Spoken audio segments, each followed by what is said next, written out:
जी बोलिए सतगुरु बंदी छोड़ कबीर साहिब की जय हो। सतगुरु मदन साहिब की जय हो। सतगुरु वैराग साहिब की जय हो। सभी संतों की जय हो। सभी भक्तों की जय हो। परमपिता परमात्मा की जय हो। साहिब बंदी। तो जैसे कि पिछले सत्संग में बताया गया था आपको कि जो आपकी बुराइयां करता है या जैसे कोई मेरी बुराइयां करता है तो वो हमारा परम हितैषी होता है। असल में वो हमारा सबसे अच्छा दोस्त होता है। वो कैसे होता है वो आज मैं आपको बताऊंगा और आपको ये सुनकर आप खुद ढूंढोगे कि आपको भी कोई निंदक मिल जाए ताकि आपका भी काम बन जाए। बहुत इंपॉर्टेंट है हमारे जीवन में निंदक का होना। जैसे फूलों के जीवन में कांटों का होना बहुत जरूरी है। जिस फूल के जीवन में, जिस फूल की टहनी में कांटे नहीं होते हैं, छोटे छोटे बच्चे भी उसको कभी भी तबाह कर देते हैं, कभी भी तोड़ के ले जाते हैं। तो असली जो चीज है, जो रक्षक है फूलों का, वो कौन है? वो कांटे हैं। जब फूल में बड़े बड़े कांटे होते हैं, उस फूल को तोड़ने का बच्चे तो प्लान भी नहीं बनाते कि कांटे लग जाएंगे। वही कांटे उस फूल के सबसे बड़े रक्षक हैं। लेकिन अगर फूल सोचे कि कांटे हमारे दुश्मन हैं, तो ये फूलों की मंद बुद्धि कहलाएगी। ये बहुत छोटी सोच कहलाएगी। उसकी अज्ञानता कहलाएगी कि वो कांटों को अपना दुश्मन समझ बैठा है। नहीं, कांटे ही हमारे सबसे अच्छे मित्र हैं। जैसे एक बूढ़ी माता जा रही थी वैष्णो देवी की चढ़ाई चढ़ती हुई।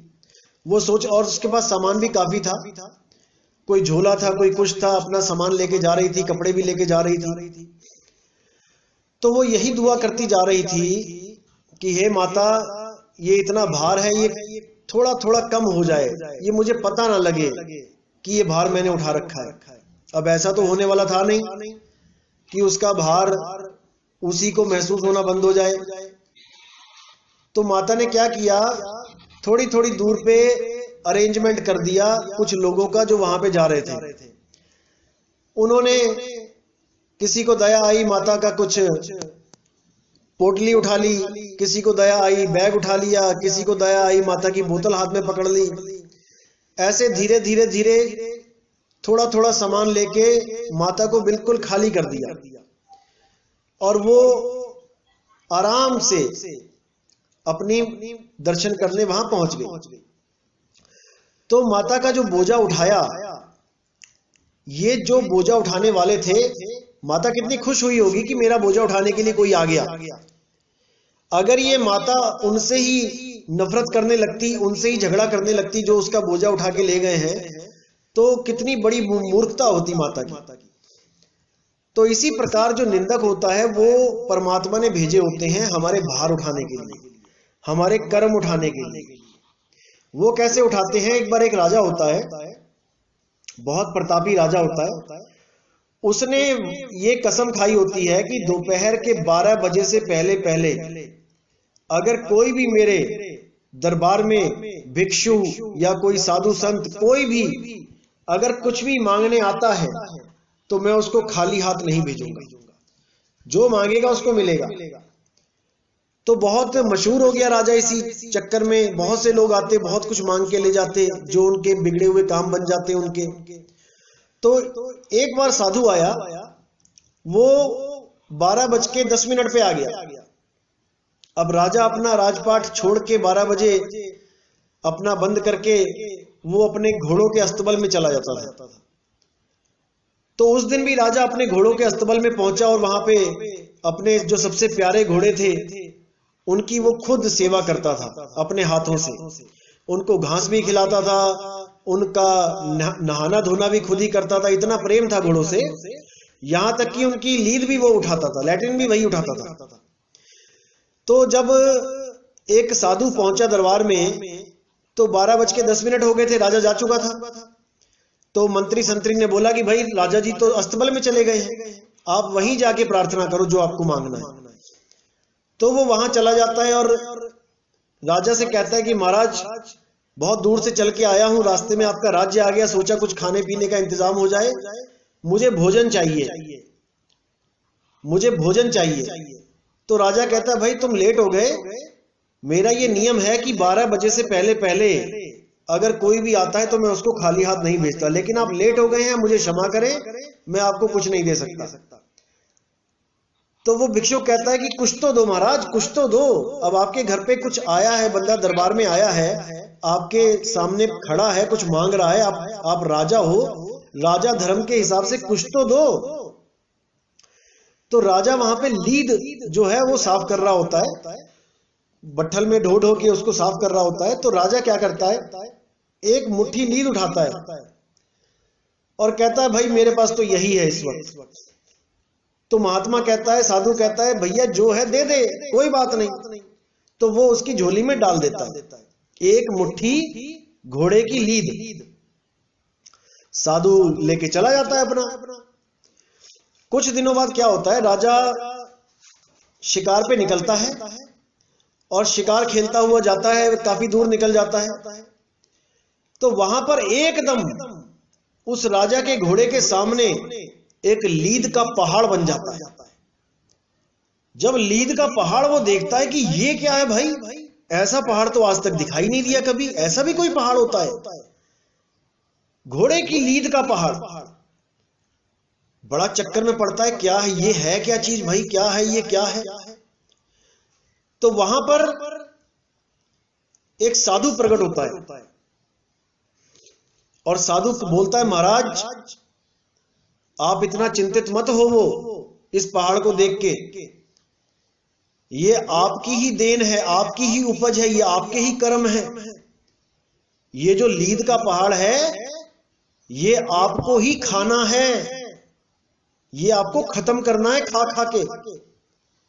राजा बड़ा हैरान हो जाता है, कहता है ऐसे कैसे हो गया भाई, मैं क्यों लीद का पहाड़ खाऊंगा।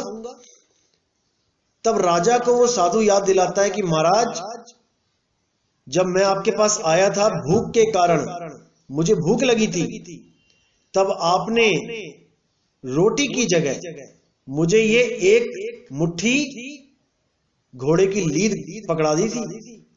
और जैसे कि जो दान का जो नियम होता है कि दान बढ़ता ही जाता है, जो आप दान देते हो, इस जन्म में आप 100 रुपए देते हो तो वो बढ़ता बढ़ता बढ़ता अगले जन्म तक लाखों रुपए हो जाता है, आपको बहुत प्रॉफिट होगा उसमें। दान बहुत ज्यादा जल्दी बढ़ता है। तो उन्होंने बोला कि ये जो एक मुट्ठी लीद थी जो आपने दी थी वो आज पहाड़ बन चुकी है और ये आपको ही खा खा के खत्म करनी है, नहीं तो और बढ़ती जाएगी ये।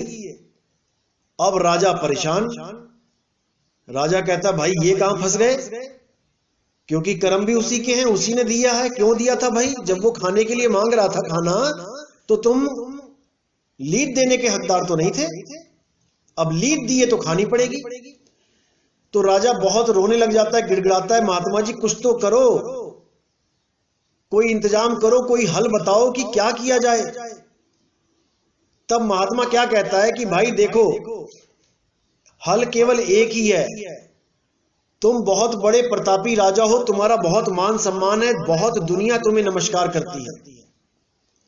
अगर वही दुनिया तुम्हारी निंदा करने लग जाए, अगर वही दुनिया तुम्हें गालियां देने लग जाए तो ये पहाड़ खत्म हो सकता है।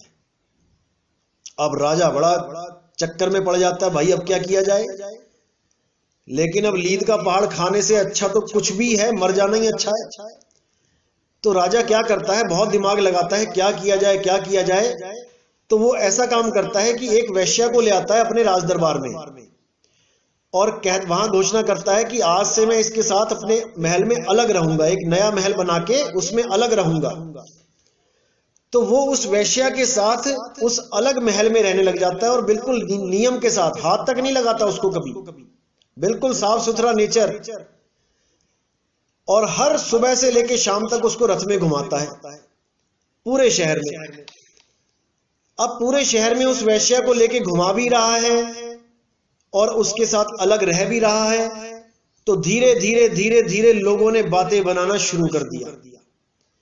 अब लोगों ने ऐसी ऐसी बातें बनाई, राजा को जहां भी लेके जाता था वो उसको तो पीछे से ऐसी ऐसी बातें सुनाते थे, इतना परेशान करने लग गए, इतना उल्टा बोलने लग गए कि राजा को दिखने लगा कि भाई पहाड़ कम हो रहा है। वो पहाड़ रोज दिव्य दृष्टि से दिखाया जाता था उसको कि आज इतना रह गया, आज इतना रह गया, आज इतना रह गया। वो 3, 4, 5 महीनों में वो पहाड़ बिल्कुल गायब हो गया। अब जब बिल्कुल गायब हो गया तो महात्मा ने फिर उसको सपने में बोला कि अब तू वापस आ, जहां पे पहाड़ था वहां पे वापस आ। तो जब वो वहां पे गया तो देखा उसने पहाड़ तो गायब है पूरा, लेकिन फिर भी वहां पे एक मुट्ठी घोड़े की लीद पड़ी हुई थी। तब उस महात्मा ने राजा को बोला कि भाई जो तेरा ब्याज था वो तो खत्म हो गया, अब जो तेरा मूल है ये मूल तो तुझे खाना ही पड़ेगा। ये तेरा मूल है, ये जो तूने एक मुट्ठी जो दिया था, एक मुट्ठी तो तुझे लीद ये खानी ही पड़ेगी। तो वो राजा बोला, अरे महाराज जी इसका भी कोई इंतजाम कर दो, इतना बड़ा पहाड़ खत्म करवा दिया आपने, इतना बढ़िया इंतजाम बताया, ये एक मुट्ठी का भी इंतजाम कर दो, कुछ तो बताओ कैसे तो खत्म हो ये। तब उस महात्मा ने बोला कि देखो आज तक जगत वालों ने तुम्हारी निंदा करी थी, जगत वालों ने यानी आम आदमी ने, जैसे हम और आप आम आदमी हैं, अभी तक तुम्हारी आम आदमी ने निंदा करी थी, तो ये पहाड़ खत्म होके एक मुट्ठी लीद में बदल गया। अगर कोई महात्मा तुम्हारी निंदा कर दे तो ये मुट्ठी भर भी खत्म हो जाएगा। जब उसको ये बात समझ में आई तो बहुत दिल ही दिल खुश हुआ कि शुक्र है इसका भी इंतजाम हो गया। तब राजा ने क्या किया, भेष बदल के, एक बहुत पहुंचे हुए महात्मा थे वहां पे, भेष बदल के उनके पास पहुंचा, खूब सेवा करी, 1 महीना 2 महीना 3 महीना खूब सेवा करी और खूब कान भरे उसके कि महात्मा जी आपके राज्य का एक राजा है, वो वैश्या के साथ रहता है, अपने अलग महल में रानियों को छोड़ दिया है, रोज उनको घुमाता है, वैश्याओं को घुमाता है, वो वैश्या को अपने रथ पे, रोज उसके कान में डाले कि कभी तो ये निंदा करेगा। लेकिन महात्मा ने साफ बोल दिया कि हे राजन 3 महीने हो गए तुझे यही कहानी सुनाते हुए, मैं तुझे अब भी बोल रहा हूं कि मैं उसकी निंदा नहीं करूंगा, क्योंकि वो तू ही है और वो तुझे ही खाना पड़ेगा। वो खाना कैसे है मैं जुगती बता देता हूं। तो कहता है महाराज जी जुगती तो बता दो, जुगती के चक्कर में तो आपके पास पहुंचा हूं। तब वो कहता है ऐसा काम कर भाई, इस घोड़े की लीद को, एक मुट्ठी लीद को धूप में सुखा ले, इसको सुखा के इसका पाउडर बना दे, और वो पाउडर चुटकी चुटकी अपने आटे में मिक्स करवा दिया कर। वो रोटी तुझे पता भी नहीं लगेगा कि ये कब खत्म हो गया, जब रोटी तू खाएगा, और तेरे ये एक मुट्ठी जो लीद है वो भी खत्म हो जाएगी, चिंता मत कर, तुझे पता भी नहीं लगेगा, बदबू भी नहीं आएगी, और बता क्या चाहिए तुझे। तो राजा बहुत खुश हुआ कि शुक्र है संतों के पास निंदा नहीं होती है, लेकिन संतों के पास हर सवाल का जवाब होता है, संतों के पास जुगती होती है और जुगती से ही मुक्ति होती है। तो वो राजा बहुत खुश हुआ और जाके उसने वही काम किया, उस लीद को सुखाया और उसमें एक एक चुटकी रोज अपने भोजन में डलवा के उसको आराम से खा गया, पता भी नहीं लगा, घिन भी नहीं आई।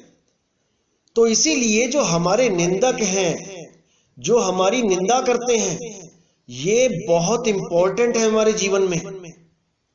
सबसे बड़ी बात तो ये है कि आपकी जब निंदा होने लग जाती है तब परमात्मा की तरफ से आपको एक लेटर आ जाता है कि अब आप आम आदमी नहीं रहे, अब लोग आपकी निंदा कर रहे हैं, यानी कि आप खास हो चुके हो, आप ऊपर उठ चुके हो, लोग आपकी टांग घसीट रहे हैं।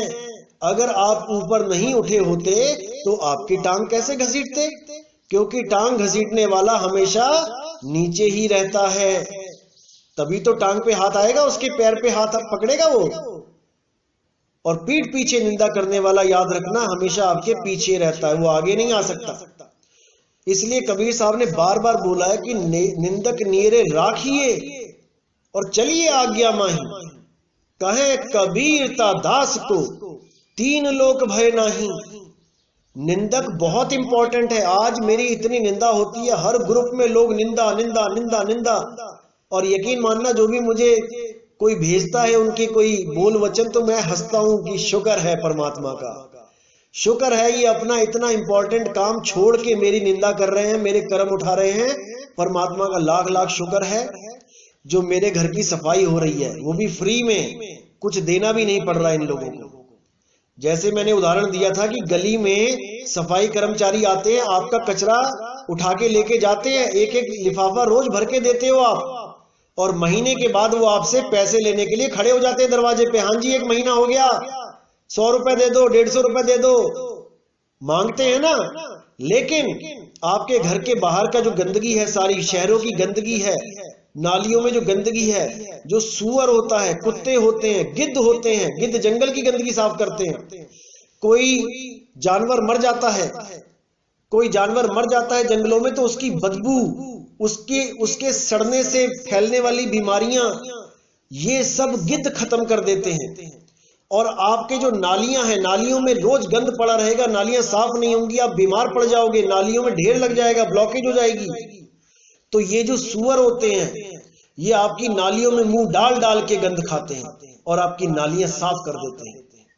इसी प्रकार ये जो निंदक होते हैं, ये ऐसी ऐसी बातें करते हैं, ऐसी ऐसी बातें करते हैं कि आपका घोर से घोर कर्म, जिसके लिए आपको फांसी भी हो सकती थी, ये अपने सिर पे उठा लेते हैं, और उसके बाद सारी उम्र ये आपके पाप को ढोते रहते हैं, ढोते रहते हैं, और आप उस बूढ़ी माता की तरह आराम से खाली हाथ अपने मुकाम तक आराम से बिना बोझे के पहुंच जाते हैं। इसलिए निंदक सबसे प्यारे हैं। कबीर साहब ने तो यहां तक बोला, निंदक जीवे जुगन जुगन और काम हमारा होवे। निंदक जुगो जुग जीता रहे और हमारा काम बनता रहे। तो इसीलिए कोई मेरी निंदा करता है, उसको सुनो, बहुत प्रेम से सुनो, देखो कि कितनी निंदा कर रहा है, कितना आनंद आ रहा है उसको मेरी निंदा करने में। मैं खुद देखता हूं कितने लोग आनंदित होते हैं। असल में वो अपने मन को आनंद देते हैं निंदा कर करके। मन कौन है? काल भगवान। वो ड्यूटी कर रहे हैं मन की, क्योंकि मन इन्हीं इंद्रियों के द्वारा सुख चाहता है। और निंदा एक ऐसी चीज है, निंदा चुगली इतना बड़ा सुख है इन दुनिया वालों के लिए कि बच नहीं सकते निंदा चुगली से।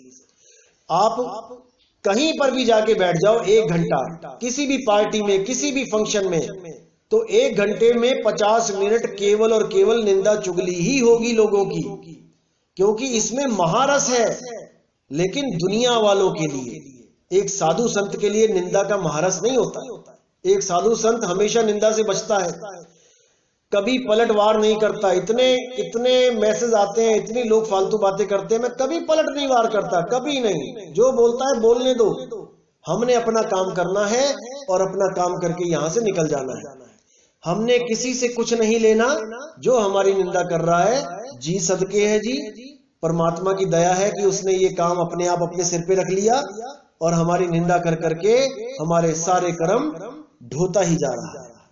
मैं चाहता हूं कि ऐसे लाखों लोग आए जो हमारी निंदा करें और हमारा बड़े आराम से काम बनता जाए और इसी जन्म में हम सब मुक्त हो जाए। तो आज का सत्संग यही समाप्त करेंगे और कल 5:30 बजे मिलते हैं। बोले सतगुरु बंदी छोड़ सतगुरु सत्य कबीर साहिब की सदाई जय हो, सतगुरु मदन साहिब की सदाई जय हो, सतगुरु वैराग साहिब की सदाई जय हो। साहिब बंदगी सतनाम।